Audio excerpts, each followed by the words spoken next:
ماں کے پیٹ سے پیدا ہوتے ہیں،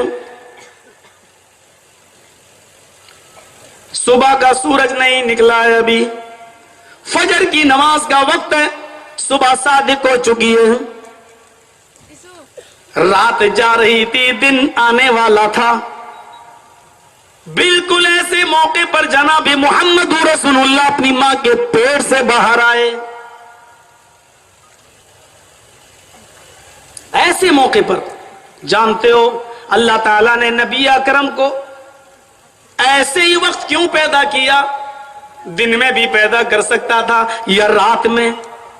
ہاں سنیے، اگر نبی اکرم رات میں پیدا ہوتے تو رات دن سے افضل قرار دے دی جاتی، اگر دن میں نبی اکرم پیدا ہوتے تو دن رات سے افضل قرار دے دیا جاتا۔ لیکن اللہ تعالیٰ کو ان دونوں وقتوں کو خوشگوار بنانا تھا اور دونوں کو اہمیت دینا تھی۔ ابن قیم نے یہی تطبیق نکالی، رات جا رہی تھی اور دن کی آمد تھی، نہ رات پوری طریقے سے گئی تھی اور نہ صبح کا سورج ہی نکلا تھا۔ صبح صادق کے بعد، نماز فجر کے بعد، سورج نکلنے سے پہلے، سورج کے طلوع ہونے سے پہلے میرے بھائیو جناب محمد رسول اللہ صلی اللہ علیہ وسلم اپنی ماں کے بطن سے، اپنی ماں کے پیٹ سے باہر آتے ہیں۔ عورتیں بیٹھی ہوئی تھی، جلدی سے اطلاع دی جاتی ہے عبد المطلب کو، آپ کے بیٹے عبداللہ کے گھر لگتے جگر آیا ہے، آمینہ نے چاند سا بچہ پیدا کیا ہے۔ عبد المطلب نے خوشخبری سنی، دوڑتے ہوئے آتے ہیں، آمینہ نے حیا سے گھونگھٹ مار لیا، چادر اپنے چہرے پہ ڈال لی۔ عبد المطلب مبارکباد دے رہے تھے، محلے کی عورتیں، قبیلے کی عورتیں مبارکباد دے رہی تھی، اور آمینہ بھی اس سے پہلے، اس بچے کو جنم دینے سے پہلے کئی مرتبہ عجیب عجیب خواب دیکھ چکی تھی۔ کبھی دیکھتی ہیں کہ مجھے جنت کی حوریں آسمان کی بلندیوں پر لے جا رہی ہیں، کبھی دیکھتی ہیں میں آسمان کی بلندیوں پر ہوں اور پہاڑ اور بڑے بڑے اونچے اور ٹیلے بالکل معمولی نظر آ رہے ہیں، پہاڑ بھی چھوٹے نظر آ رہے ہیں۔ کبھی دیکھتی ہیں کہ میرے جسم سے ایک روشنی نکل رہی ہے اور اس روشنی سے پوری دنیا روشن ہو رہی ہے۔ کبھی دیکھتی ہیں کہ میرے جسم سے نور نکلتا ہے اور اس روشنی سے کیسر و کسرا کے ایوانوں میں اندھیرا ہو جاتا ہے، ان کے چراغ بجھ جاتے ہیں۔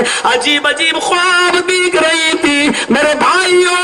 ہوا کا سرد جھونکا تھا، آمینہ کے بدن سے محمد ابن عبداللہ کی پیدائش تھی، 7ویں دن نام رکھا جاتا ہے محمد۔ اس نام پر بھی لوگوں کو بڑا تعجب تھا، عبد المطلب نے ایسا نام کیسے رکھا ہے؟ یہ اس علاقے کا پہلا نام تھا، اس نام پر لوگوں کو بڑا تعجب ہو رہا تھا۔ دھیرے دھیرے آمینہ نے 1.5 مہینہ اپنے بچے کو پال لیا۔ مکے میں وبا پھیلی تھی، بیماری پھیلی تھی، قبیلے بنو سعد سے کئی عورتیں بچوں کی تلاش میں نکلی کہ ہمیں اچھا انعام ملے گا، وہ مکے میں داخل ہوتی ہیں اور ان کو بچے مل جاتے ہیں۔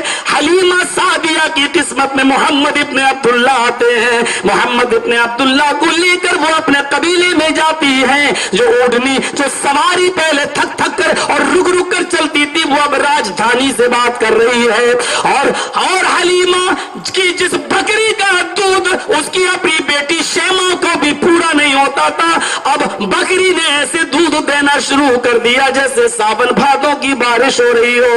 4 سال حلیمہ نے اپنے پاس رکھا۔ پھر ایک جنگل کے اندر محمد ابن عبداللہ کو ایک آدمی نے پوچھا تمہارا نام کیا ہے؟ جواب دیا محمد۔ وہ ان کو ایک ٹیلے پر لے گیا، زمین پر لٹا دیا، سینہ چاک کر دیا، دل نکال لیا، دل میں گوشت کا لوتھڑا تھا اس کو نکال کر پھینک دیا، دل کو زمزم سے دھویا اور دھونے کے بعد اسی دل کو سینے میں رکھ کے ہاتھ پھیر دیا۔